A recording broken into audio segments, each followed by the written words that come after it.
Hello, and thank you for joining the midweek edition of Journalist Hangouts. I'm Ayodele Uzubakun. Today on the program, federal government dissolves Secretariat of Advertising Standard Panel for approving all eyes on the election tribunal judges. Billboard says it's meant to blackmail judges. And later on the show, President Tinubu mourns soldiers killed in ambush in Niger State as Nigerian Air Force vows to pound bandits. I'll be hanging out with Babajide Kolade Utstoju and Tony Waji. So if you're ready, let the hangout start now.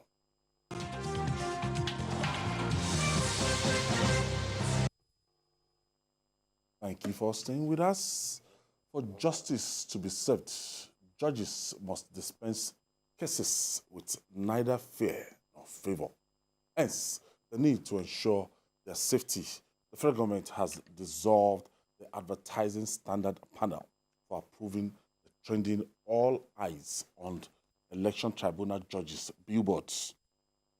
The dissolution of the panel was announced by the Director General of the Advertising Regulatory Council of Nigeria, Olalekan Fadolapo, who said the advertisement is a blackmail of the 2023 Presidential Election Petitions Tribunal. Judy, I thought we had freedom of speech, freedom of expression, freedom of association. We can express ourselves, and the people are looking forward to the judgment of the Election Petition Tribunal, the Court of Appeal, and they're waiting for the dates to be set by the judges after the parties have slugged it out in pushing up their cases in courts. So I feel that we are just expressing themselves, and that should be it. Well,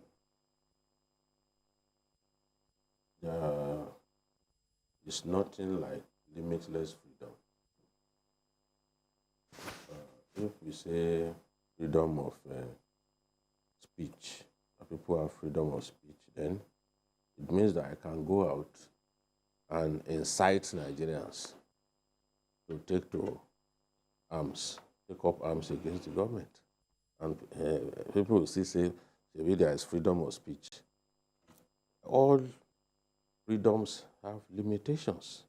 Where your freedom, where in the exercise of freedom, you infringe on the law, of course you are going to be resisted. Nothing must be done in a way that can influence the decision of the judges. You can't subtly intimidate the judges. You can't try to blackmail judges. When the Supreme Court gave its judgment on Kashim Shettima's double registration matter, Justice Okoro said clearly that some people were sitting on social media intimidating judges. He said it. Go and read his own judgment, because all of them read their judgments, which is the customary thing to do. You know? He wasn't the one who read the lead judgment, but individual judges on that panel read their judgment. Yes, and he complained that on social media people were intimidating judges. I've never seen a thing like this. Some clearly misguided fellow also went to the point of disclosing where the daughter of Justice Samani, the head of this panel, has her shop in Abuja. Are you doing that to push people to go and burn her shop in case the judgment does not go against goes against you? What has come over you? We are seeing things that we had never seen in the history of our country. In the history, we've seen elections, even elections disputed. Yeah, hotly. The 1979 election was very close.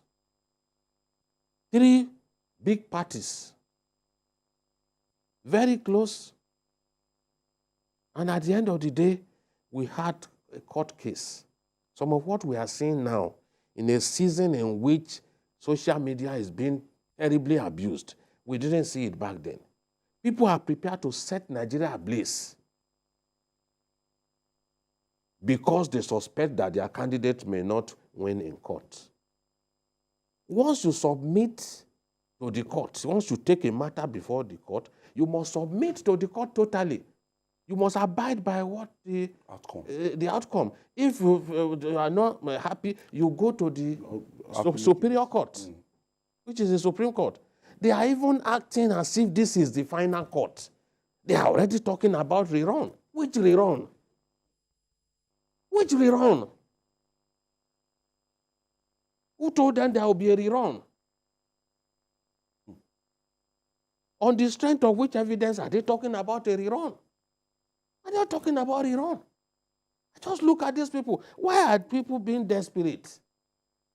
What is the use of such billboards? Is it your candidate that will be the first to come third in an election? Is it, you see, the first to come third in an election? I mean, I don't know what has come over these people. They want to set our nation ablaze. Even some of the matters that these people are still making noise about have been decided already. Some of the issues in contention have already been decided, even by Supreme Court. At least 2 of those issues have been decided by the Supreme Court. Now what people are saying is that these billboards and the attempt to whip up sentiment, the attempt to make judges feel bad are just meant to prepare the people's minds. In case it doesn't go their way, they will say, okay, we told you. We told you. And people are saying, look, there is no democracy. Somebody said, oh, there is no democracy again in Nigeria because billboards were ordered to be removed.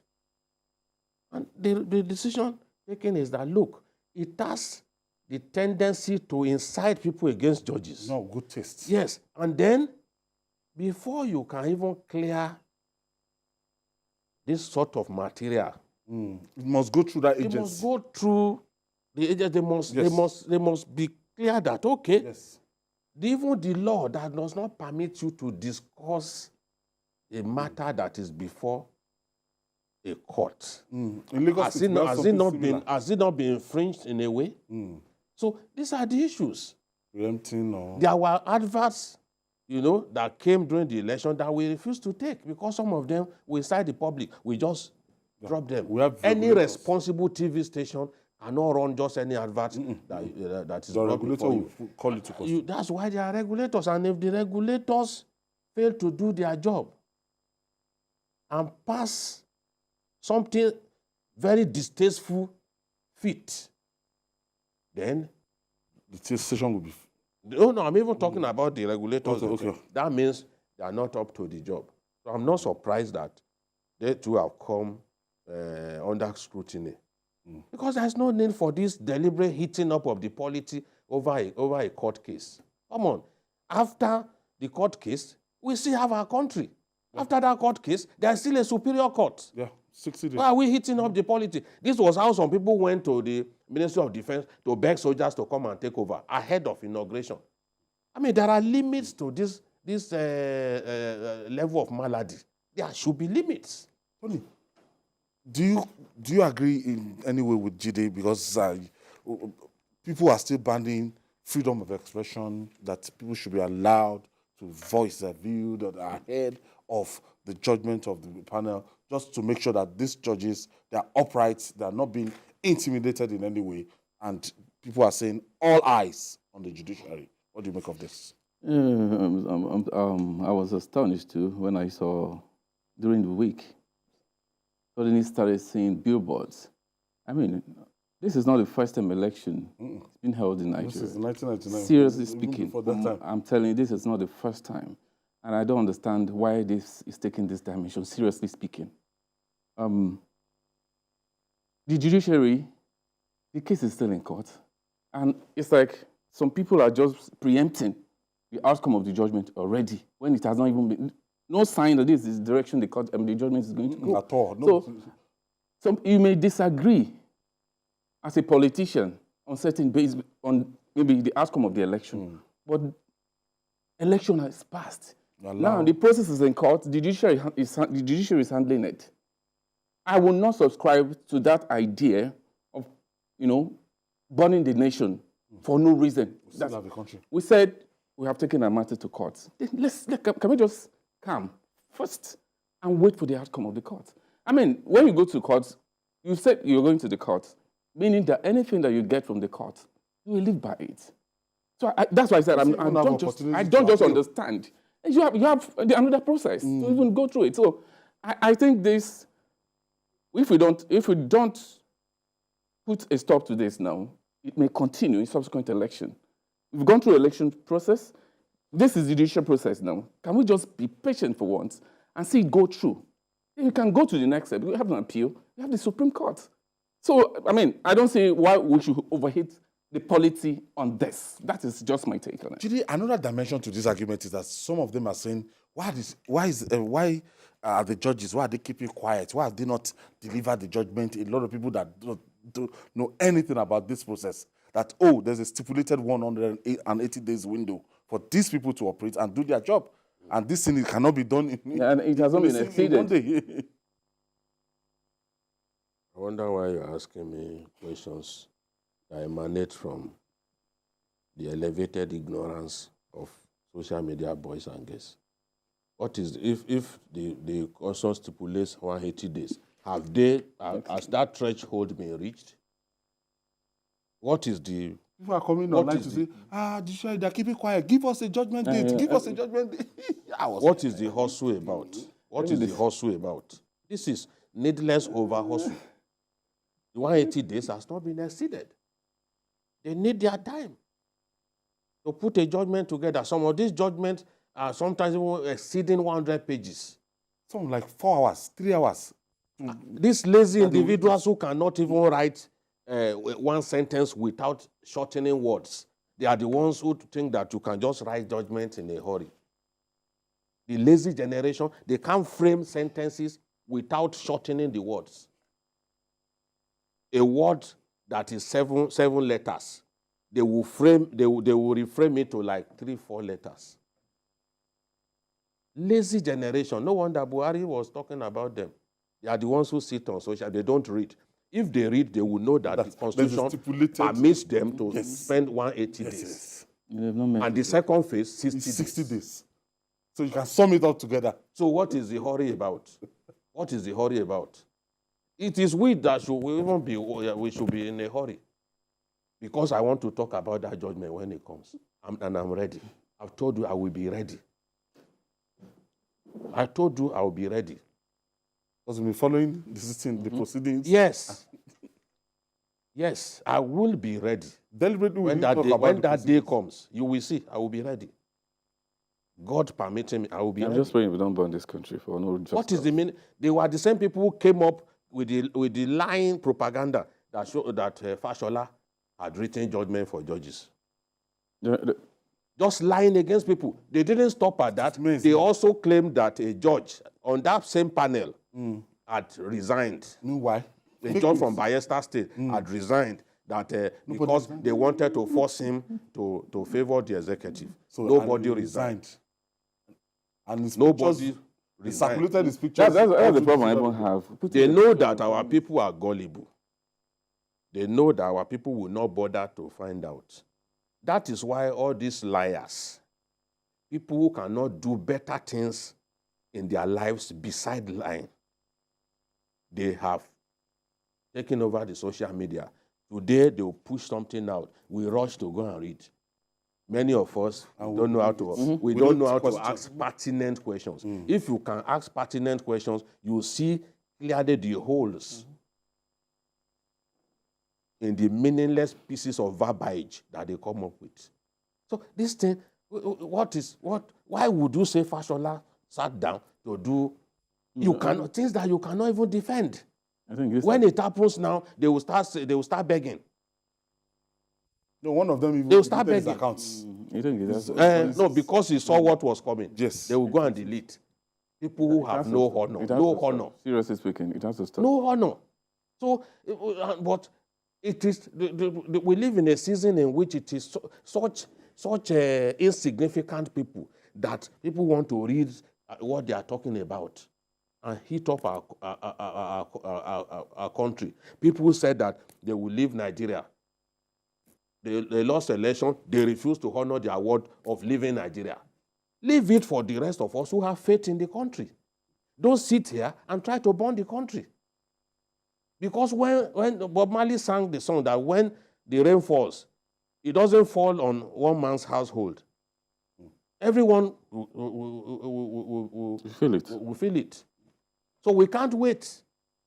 Some of us have a bigger stake in this country than people who are ready to run to Canada and other places. Even when Abacha was chasing me, I refused to leave Nigeria. That's why those who contributed 1 line, 2 lines to my story, they ran away. I stayed here. I refused. So I don't have any other country except Nigeria, and nothing will make me leave this country. Those who are tired of the country want to leave, they know how the rest of them leave the country. If they like, they will go. They should go. If you told us that you are going to leave and you have you lack the honor to honor your word and leave, then leave the country for the rest of us who are here. Stop heating up the politics. Innocent girl. What relationship has a girl owning a clothing line with the fact that her dad is a judge? There are many, during the NSAS, we saw clearly that children did not even obey their parents. During this election, we saw children voting for Obi instead of Tinubu that their parents preferred. Yeah. So what is the evidence that that girl, for example, has anything to do with what her dad is doing, and you want to put her life in danger? Absolute rubbish. Tony, the most interesting thing, I just saw pictures earlier, apart from the billboards, they are printing handbags, going to printing press, printing, posters, apart from now that they've pulled the billboard down and everything, you see handbag, you see a lot of things. Now, if you are a judge in this case, there's a kind of apprehension. No, you don't touch me. Because you know the reason why they're doing this. If you're a judge and you believe in yourself, you shouldn't be saying this. Okay, I think these are stickers or something. Yeah, these are stickers. He does this for me. It's an act of blackmail and intimidation. It's simple. It's just intimidation. I was told that of judges. And they are going. I was told that a pastor too got pictures of the judges. It's wrong. That is it. Let the judicial process take effect. We've not even delivered judgment yet. I watched a pastor. If you saw it, a lot of things are going on social media. Some of you are still going with this Muslim thing. I saw it. Yes. Yeah. You forgot it. I think I saw. After the election, you forgot it. Me, I refused to go with this Muslim thing. A lady, right? A lady, I think. Yes, a lady, yes. I saw that thing. A lot of things. Not everyone who calls himself a pastor. We know. A lot of things are happening. There are many fake pastors all over the place. Your conduct will even show to the world that you are fake. You don't hear from God. A lot of things far away going on in the social media. Your conduct is not Christ-like. You shouldn't take some of them too serious. So don't come and con us that you are a pastor. Pastor of who? Pastor of who? There are some pastors who receive stolen goods. I don't take some of these things to heart. You are a pastor, you are receiving stolen goods, and you want me to see you as a pastor. Who are you? Yes. There's evidence of pastors receiving stolen goods in the name of tithes. Somebody stole some stuff and then converted it to cash and took it to you.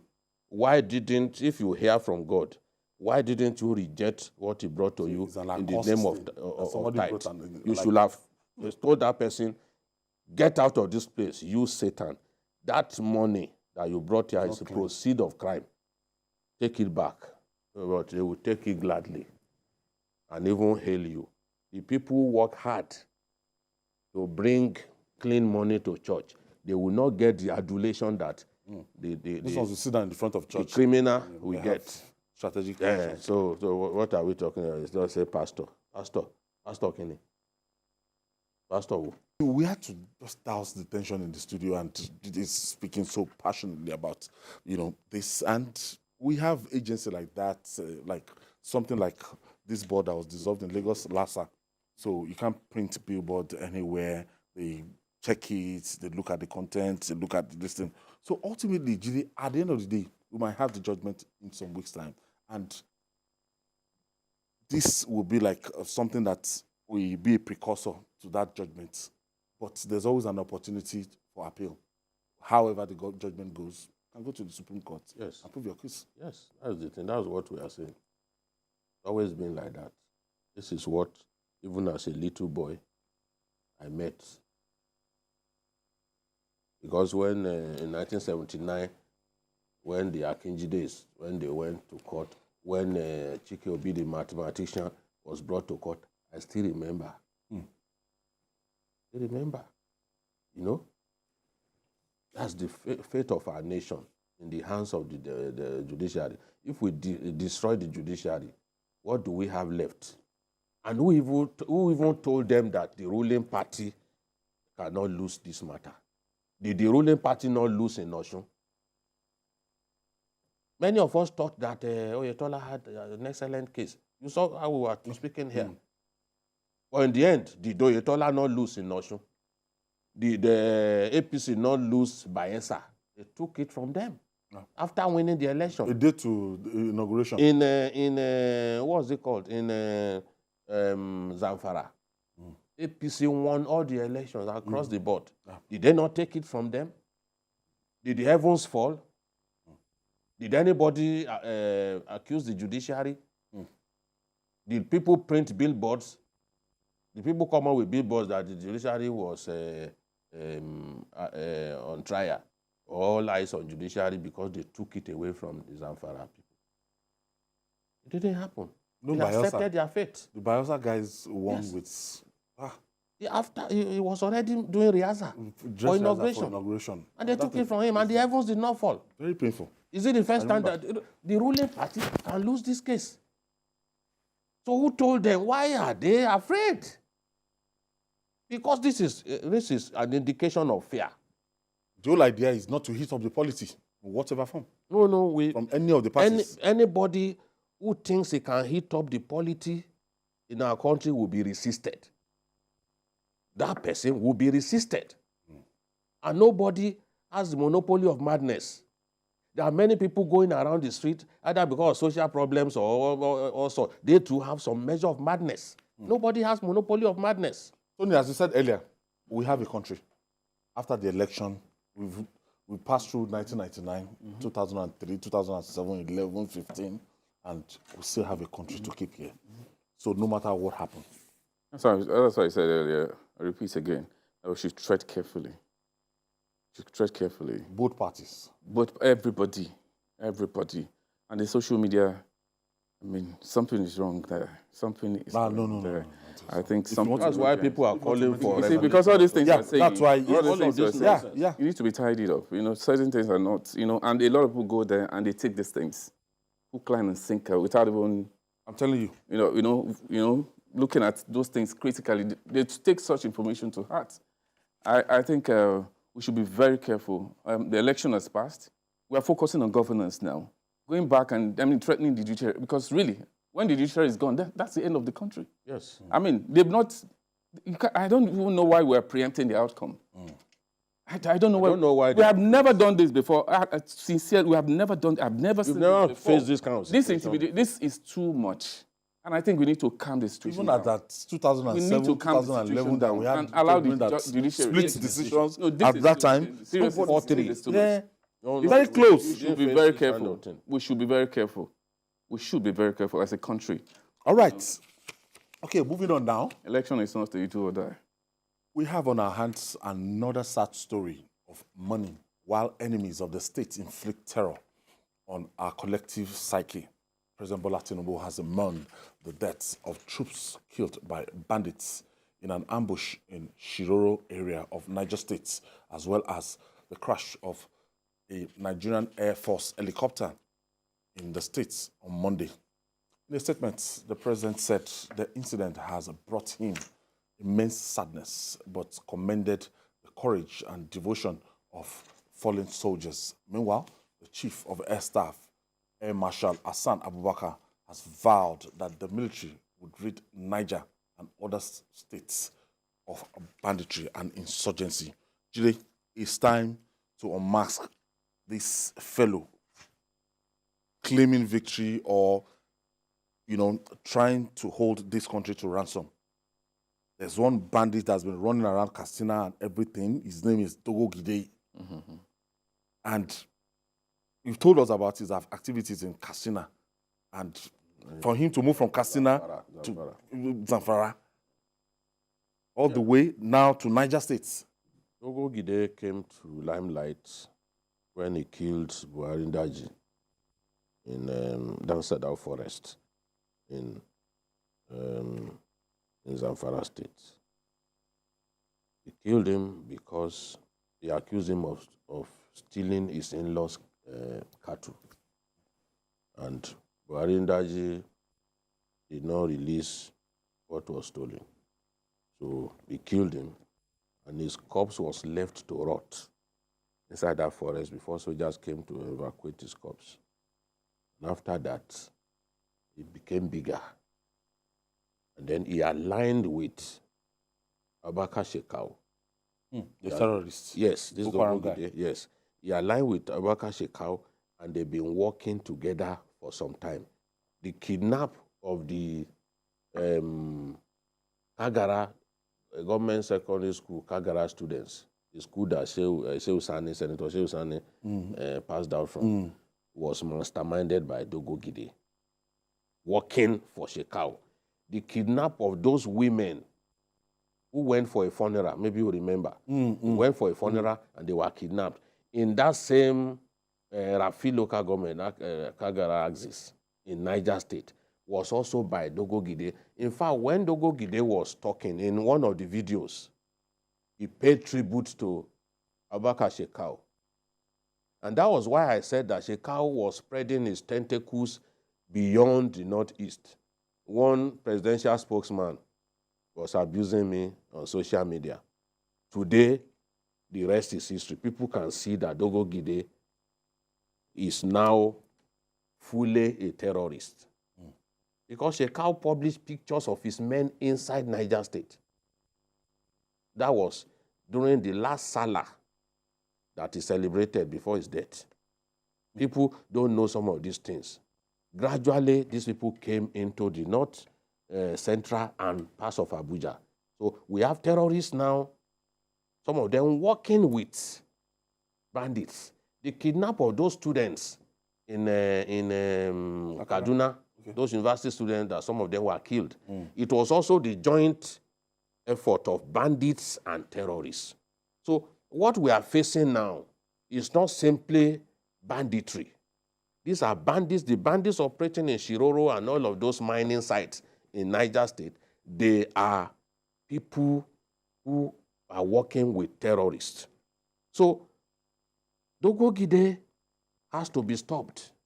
He was the one who kidnapped those FGC Yauri students in Kebbi State.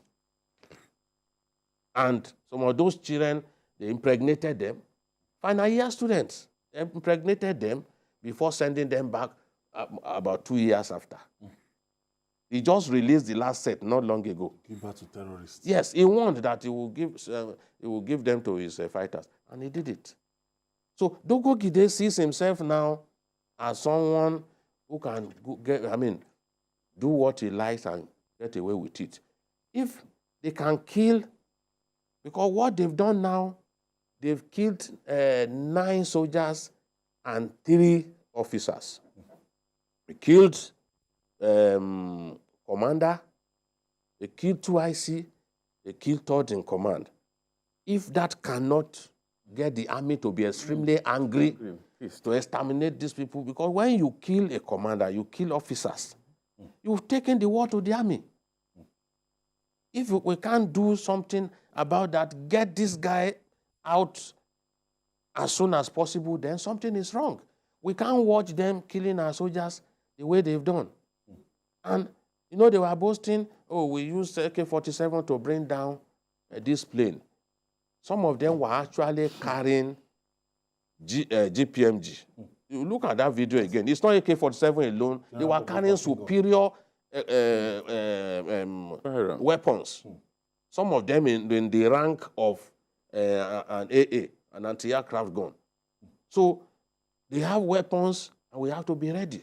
The videos that has gone viral is something that I couldn't watch it to the end because it's extremely painful to see. I couldn't watch it. And one of the guys, I know at least two of those guys that died in this thing. Two of them have interacted with two of them. One even just returned from a 1-year training abroad. So this is painful, but I trust that our army and the Air Force will do their best to deal with this situation. Because this is like a challenge to the new service chiefs now. If one man can be holding the country to ransom, if he's claiming, and Dogo Gire, that name has been ringing, has been, they've been looking for him for a while now, or whatever it is. At least 4 years now. Yes. For whatever it is, what this time. That is why you can't hold a whole nation. That is why I'm happy. They're not bigger than Nigeria. Yes, that's why I'm happy that we have a new administration in town. And I pray and I hope. And I listened to the chief of army staff the other day, and I noticed it has something different. He has something different. He arrived in Niger. Yeah. So he's everywhere, and I think he has a different agenda to this. I think that is what I'm going to beg the new administration to focus on. Because these are individuals known to a lot of people, and they are not bigger than the state. The moment they start granting amnesty, forgiveness, rehabilitation, I know we're going to have a problem. So I'm happy, again, I'm saying that a new sheriff is in town. Let's change our approach. Let's change the strategy. Start picking these people, because when you're punished for criminality, for bad behavior, all these things will stop. They can never be bigger than the state. All right. People, a lot of people know them. We can't continue to run the country this way. Okay. Joining us from Abuja studio for more insights on this sad development is the Director of Public Relations and Information of the Nigerian Air Force, Air Commodore Edward Gabkwet. Thank you for joining us, Commodore. Thank you very much for having Commodore, me. can you tell us what happened to that helicopter? Okay, first of all, I'd like to appreciate TVC for specifically Journalist Hangout for all the wonderful jobs you guys are doing, keeping our people informed about what is going on around us. As you are aware, the Nigerian Air Forces have continued to work together, enhance their cooperation and synergy. And it is in that process that they need to evacuate some wounded soldiers and some soldiers that were killed while in an operation came to the fore. So the Nigerian Air Force was requested to deploy an aircraft for that evacuation operation in Niger State, specifically to pick up these victims from Zungeru Primary School. So the aircraft, the MI-171, he left Katsina, came down to Kaduna, refueled, and then, of course, moved on to its destination in Niger State. Did the pickup of about 12 dead bodies of our troops, and then 7 injured personnel. And of course, with a crew of 4 of our airmen, 2 pilots and 2 engineers, and was heading to Kaduna.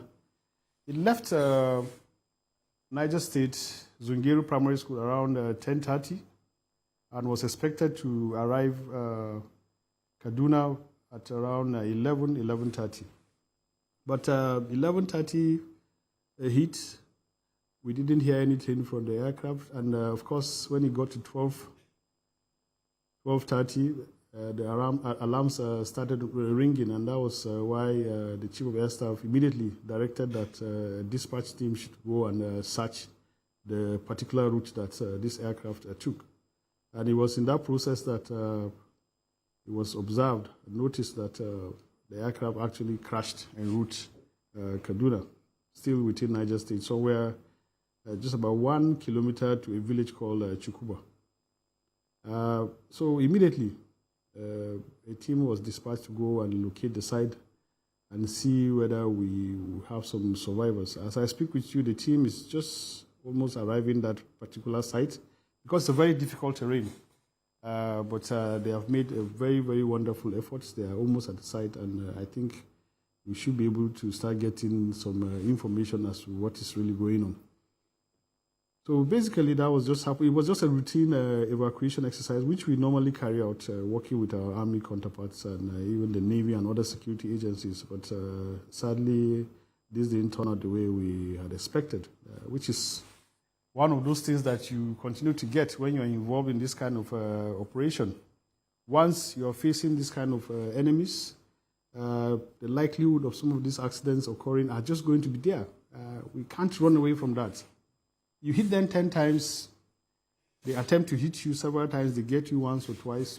That's the way it goes.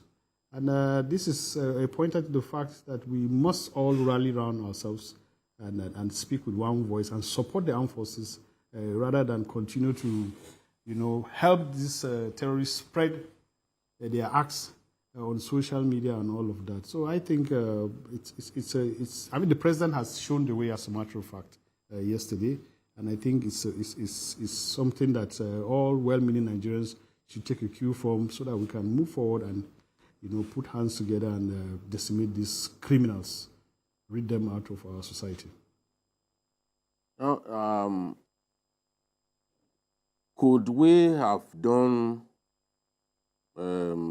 something to stop the attack on the aircraft? I mean, for example, when you are going on this kind of mission to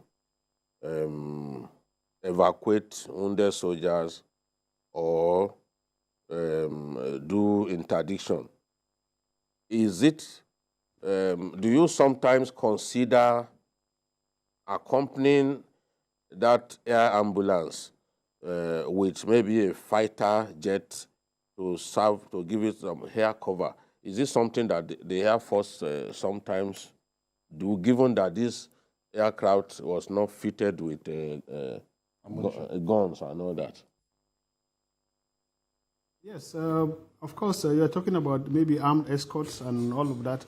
But you consider that kind of a scenario based on the environment you're operating upon. And of course, you have to look at so many other indices. For instance, you're talking about an aircraft that was probably flying at about 5,000 feet, because from the point of pickup of these colleagues of ours that lost their lives and they injured, to the point of that accident scene, we're talking about 90 kilometers.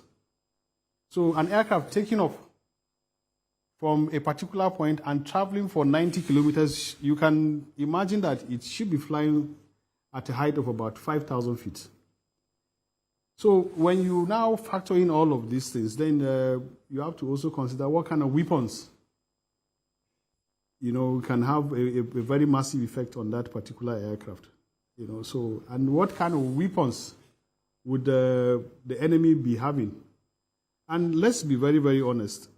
As at today, as at now, we cannot confirm that that aircraft was shot down by anybody. I make bold to say that. There is nothing pointing out to the fact that this aircraft was shot down by anybody. All of these are just propagandas.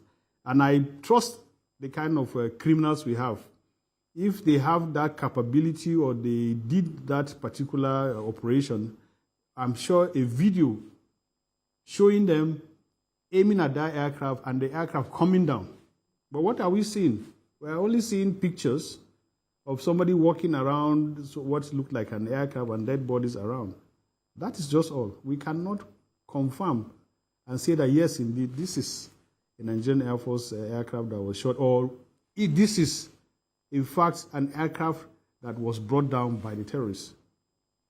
We don't want to speculate and begin to say it was caused by this and that. And that is why an investigation is currently on the way to make sure that we unravel what actually happened. And until then, we will not be pushed, we will not be stampeded into accepting that, yes, indeed, this is what happened. So I would like to appeal to people, to Nigerians, to be patient until we get to to the bottom of this situation. We're not going to either deny or accept that this is a particular reason why this aircraft came down. Let's talk about the efforts being made by the Air Force and, in that general area and in the Northwest, especially Kaduna and Katsina. What efforts are being made at this time? Because we are seeing a resurgence of banditry in the frontline local governments of Katsina and Zamfara. What efforts are being made at this time to ensure that the gains that we made in the recent past are not eroded by these recent attacks? Well, to be honest with you, until this incident happened, you all agree with me that we've had a semblance of peace in most of these states, from Katsina to Zamfara and even Niger State itself. You know, so this is just an unfortunate incident that it's just a slight drawback, but then it's going to get us to be more determined to make sure that we follow these criminals and make sure we rid them out. A lot of efforts remains ongoing with all the security agencies. Everybody is working day and night. And we are happy that the locals are beginning to realize that they have to be a key source of our intelligence. And we're happy that they are doing that.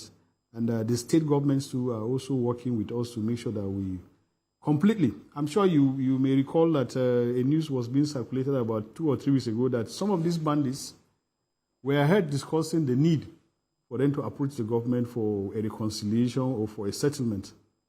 These were confirmed to be facts. And why are they doing that? It's because the firepower of the Nigerian Air Force and other security agencies is getting to them, and they are believing that if it continues, of course, it's going to be a matter of days or weeks before they are completely eliminated on the face of the earth. So a lot is ongoing, and with the platforms we have received and more that we're expecting, I think Nigerians should just sit back and watch and see what will happen in the next weeks or days to come.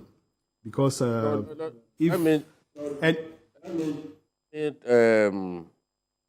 ask a question related to what you just said.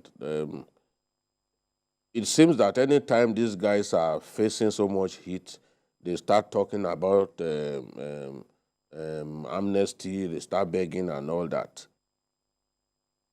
Are you disposed to amnesty for these fellows? Well, that is not our responsibility. It is purely for the government and the politicians to deal with that. Our own is purely kinetic. And we have continued to say this. The Chief of Defense Staff has said this. The Chief of Air Staff said it yesterday when the governor of Niger State came calling, that kinetic operations can take care of only 20 to 30% of this problem we're having. The entire security issues we're having can be solved by just 30% of force. The rest is for the politicians, for the governors, the senators, and all of these people to sit down and resolve these other issues. But that is not our business. Our own is that the need for kinetic operations to be sustained and enhanced is what will lead these people to the negotiating table. So we will allow them to continue to deal with that aspect, but our operations are going to continue unabated, and I tell you, what has happened is going to be a ginger. It's going to be a motivation for us to make sure that we go after these people full force this time. Nobody's going to take any excuse for anything. And like I keep on saying, anytime I have an opportunity like this, Nigerians should please desist from propagating some of these things they see on social media. Because when you do that, you are only fueling the activities of these terrorists. And that is what they want. You begin to post all of these videos, post it here and there. That's just what they are looking for. We should stop being used as conduits for propagating some of the activities of these criminals. Instead, the energy you are using to propagate these things, you should channel it in supporting the members of the armed forces and other security agencies, bring information to us, help us gather intelligence so that we use what we have to go after these people. There is no way that terrorists will be passing behind your houses or your farms and all of that and you won't be aware. Let us know what is going on. And I assure you and I assure Nigerians that once we get any information, you can be rest assured that your identity will be concealed and you'll be protected. One last one before I allow you to go, Air Commander. We know that these people, they don't have firepower, air power right now. And do you have any evidence of them having any anti-aircraft launchers? Well, there was a time we got intelligence that some of them were trying to import some of these weapons through the Lake Chad, through Niger Republic and all of that. But to be honest, there is no confirmation as to what type of weapons they really have, apart from what we see them wield here and there. But if they have the capacity and capability for having some of these weapons, I think we would have been seeing our aircrafts just dropping from the skies at will. You know, that's why we question some of these videos that people send. We have to look at some of these videos carefully, very carefully, critically, you know, and find out, is it possible for some of these so-called things to happen? Can an aircraft be brought down with an AK-47 like they said? And all of that. Anyway, we should just not go there because, like I said, we are looking at all of these things and to make sure that we unravel what happened. Let me also state here that the need for us to unravel what actually happened is very, very important to the Nigerian Air Force because we must find out and take lessons from this incident because it is these lessons now that will enable us to make sure that we take all the necessary precautions and see how we can move forward and make sure that these criminals that mean nothing for all Nigerians, they have no good intentions for anybody in this country.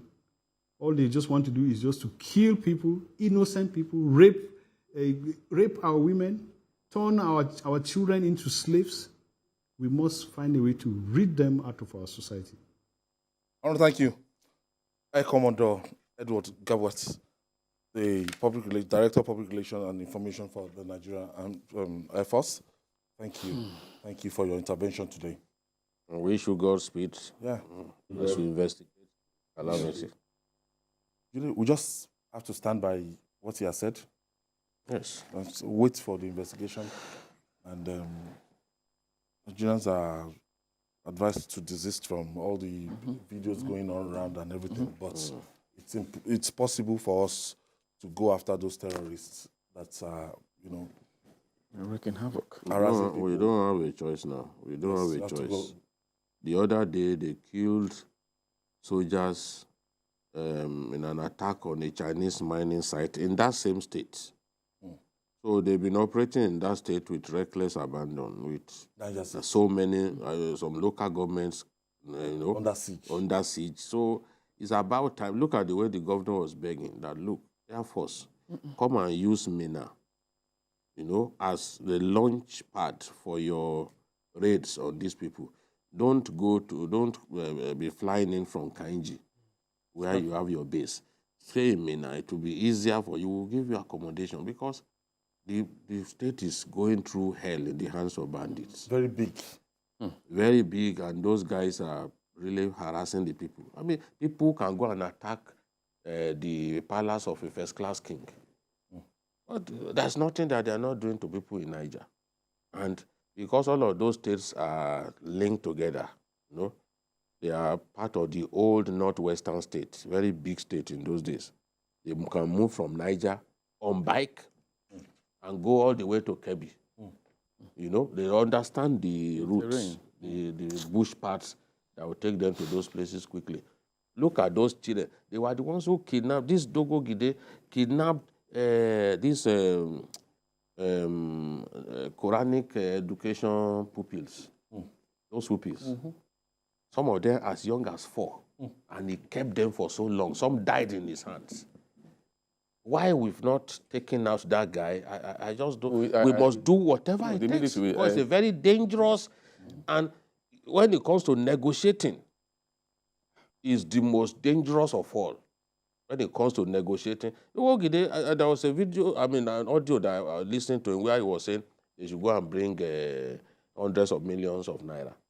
And the man told me, this is too much now. He said, no, it's not too much. I'm the king of the jungle. Bring the money to me. What effrontery. Yes. I'm king. So we have to do our best to take out this kind of individual because he has committed so much atrocities. Banditry, terrorism, everything, we must face we must face it headlong. We must face it headlong. You know, this is all these things are coming from the previous administration, you know, because they failed to tackle it, you know, spontaneously. You know, we've said it many times here on this platform. They are not spirits, just as Cdre was saying. You know. This is a known guy. They know him, and he's like the king of the jungle now, taking over. Yeah, people he's calling himself king of the jungle, like another god. You know, so I believe it's high time. You know, government stand and tell him that enough is enough. You can't continue to run a country. I mean, the governor was almost. I saw the governor and the chief of army staff. Was it chief of the air staff? Yeah, air staff. I mean, the governor was practically begging because it shows that he's in a dire situation. It's time. It's time. It's doable. It's doable. I know we have the will now. I know we have the will now to do it. I know we have the will now. Something tells me the will to do it. We have it now. But this is not the first time they will kill. I've seen them kill 18 soldiers in one day. It has to stop. In Shimfida. When you do that, you demoralize the boy who killed them, the bandit leader who killed them, his name is Dangote, is still alive. He's still alive. The big bandit leaders, they are still walking around free. Come on. Quite unfortunate. It's about time. All right, we have to leave it there. Tony Waji, nice seeing you. Thank you so much. Thank you so much for your contribution. Thank you so much. And the master himself, Babajide Kolade Titoju. Thank you for another episode. Thank you. And that's our offering today. Join us tomorrow for another episode of the program. You can watch the repeat broadcast tonight at 11. Join us every Sunday for Journalist Hangout on Sunday from 1:30 to 3:30 p.m. We're on YouTube, youtube.com/TVC News Nigeria. I'm Ayodele Ozuba. I'll see you tomorrow.